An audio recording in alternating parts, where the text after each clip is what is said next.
Salams and welcome. Thank you for joining me in episode number 467 of the Afrikaans reading of the Holy Quran. Ons is nou besig by die Heilige Quran en die Heilige Quran is by Imam M.A. Baker. A'udhu billahi minash shaitanir rajim. Bismillahir rahmanir rahim. In the name of Allah, most gracious, most merciful, in die naam van Allah, die barmhartige, die genadige. Episode number 467.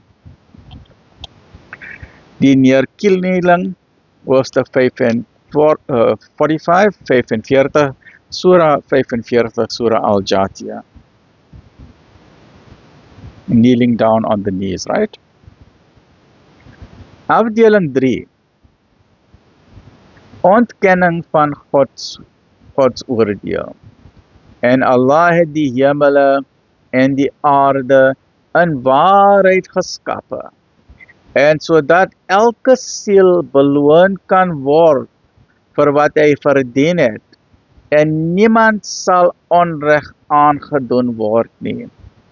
Het u hom gesien wat van sy eie begeertes 'n God maak, en vir wie Allah willens en wetens in dwaling laat verkeer, en wie se gehoor en wie se hart hy verseël het, en wie se gesig hy gesluier het. Wie buiten Allah sal hom kan lei? Sal julle dan nie omgee nie? En hulle sê, daar is niks buiten die lewe van hierdie wêreld nie.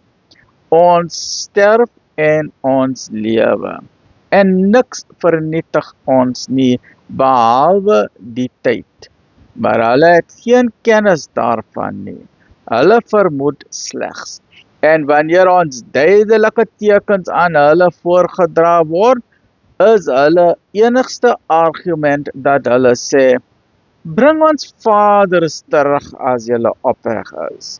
Sê, Allah skenk julle die lewe, daarna laat hy julle ook sterwe, waarna hy julle op die dag van opstanding by mekaar sal versamel, waarin daar geen twyfel is nie, maar die meeste mense gebruik dit nie. It is an absolute guarantee that everyone, whether you believe or you don't believe, whether you're rich or poor, black or white, does not matter.